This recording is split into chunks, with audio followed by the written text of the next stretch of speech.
ආයිබෝවන් cooking හට්ටල්ගේ YouTube channel එකට අදත් ඔයාලව ආදරයෙන් පිළිගන්නවා. මං අද මේ වීඩියෝ එකෙන් ඔයාලට අරගෙන ආවේ ඔයාලට ගෙදරදීම රසම රස ක්‍රිස්පි විදිහට බිත්තර පරාට එකක් හදාගන්න කොහොමද කියලා. ඉතින් මං දැන් පෙන්නන්නම් මෙන්න මේ විදිහට ක්‍රිස්පි එකට බිත්තර පරාට එක මං කොහොමද හදාගත්තේ කියලා.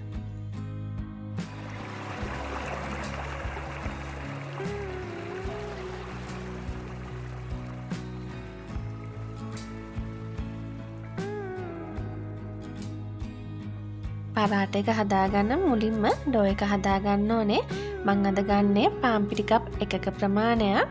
පාන්පිටි කප් එකට මේකට රසායනෝ ලුණු කුඩු ස්වල්පයක් මුලින්ම එකතු කරලා ලුණු ටික හොඳට පාන්පිටි එකේ දැවටෙන විදිහට මුලින්ම කලවම් කරගන්න.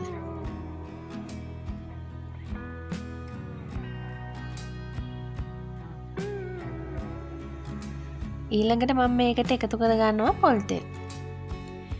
පොල් තෙල් එකතු කරගන්නේ මේස හැඳි එකක්. පොල් තෙල් මේස හැඳි එකක් මුලින්ම මේ විදිහට එකතු කරගෙන ඔයාලට පුළුවන් මේ ටික හොඳට අතින් කලවම් කරගන්න.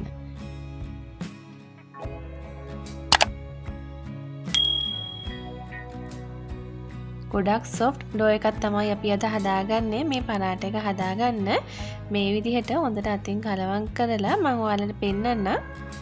පිටි ටික මේ විදිහට එක මිටට අතට එකතු වෙනවා නම් අපි දාලා තියෙන තෙල් ප්‍රමාණය ඇති. දැන් අපිට පුළුවන් මේකට වතුර ටික ටික එකතු කරලා පරාට ඩෝ එක හදාගන්න.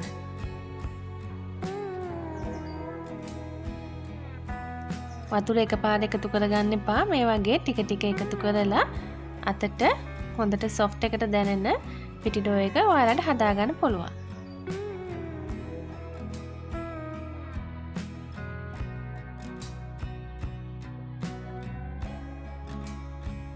උදේ කෑමකට ඒ වගේම රෑ කෑමකට වගේ ඔයාලට මේ ක්‍රිස්පි බිත්තර පරාට එක හදාගන්න පුළුවන්. මෙන්න මේ වගේ අවසානයේදී ඩෝ එකක් තමයි ඔයාලට හදාගන්න පුළුවන් වෙන්නේ.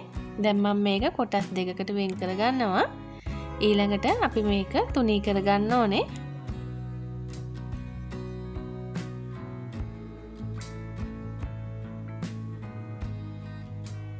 ඔයාලට රෝලින් බෝඩ් එකක් තියෙනවා නම් ඒකට හරි නැත්නම් කිචන් টොප් එකට උඩට හරි පාන්පිටි ටිකක් මුලින්ම මේ විදිහට ඉහලා මේ විදිහට පරාට එක තුනී කරගන්න මුලින්ම.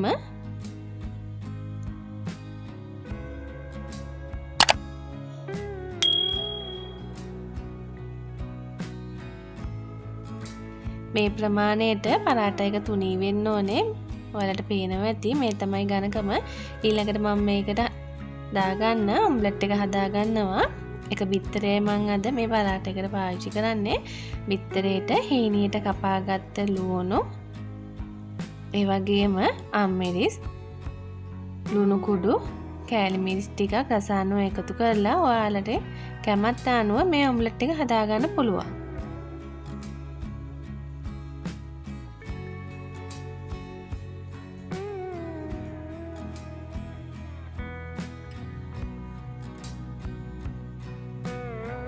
දැන් ඊළඟට මම මේ හදාගත්ත බිත්තර මිශ්‍රණේ මං කලින් හදාගත්ත පරාට එකට උඩට මේ විදිහට දාගන්නවා. ඊළඟට හොඳින් මේ ටික චුට්ටක් හැන්දකින් එහා මෙහා කරලා රොටිය හොඳට දැවටෙන්න තුනී කරලා මේ රොටිය අපි බෙද ගන්න පුළුවන් විදිහට මෙන්න මේ විදිහට නමා ගන්නවා. මුලින්ම දෙක පැති දෙකෙන් මේ විදිහට නමලා ඊළඟට අපි කොන් දෙකෙන් මෙන්න මේ විදිහට නමලා රොටි එක කවර් කරගන්න ඕනේ.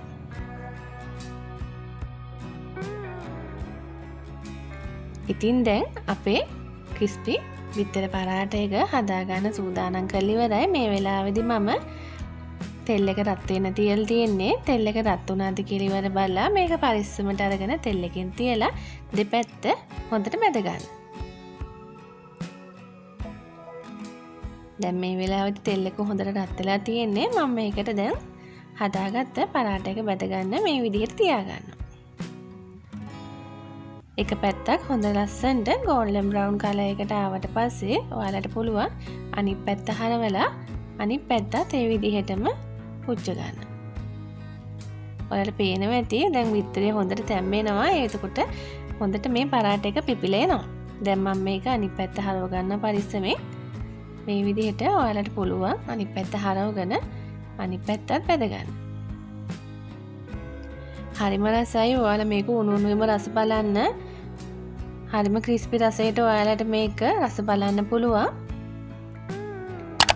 මේ තියෙන්නේ මම ලිපෙන් බාගත්ත අපේ විතර පරාට එක. උදේ ආහාරයක් විදිහට ඒ වගේම රාත්‍රී ආහාරයක් විදිහට ඔයාලට මේක හරි ඉක්මනින් හදාගෙන රස බලන්න පුළුවන්. ඉතින් ආරාධනා කරනවා මේ වගේ වීඩියෝ බලන්න අපිත් එක්ක දිගටම එකතු වෙලා ඉන්න කියලා. ඒ වගේම අපිව තාම subscribe කරලා නැත්නම් අපිව subscribe කරලා අපිත් එක්ක දිගටම එකතු වෙලා ඉන්න. මේ වීඩියෝ එකට ඔයාලා කැමති නම් like එකක් දාලා ඔයාලගේ අදහස් කමෙන්ට් එකකින් තියන්නත් අමතක කරන්න එපා. තවත් මේ වගේම රසවත් රෙසිපි එකකින් නැවත හමු වෙමු. ඔයාලා හැමෝටම සුබ දවසක්.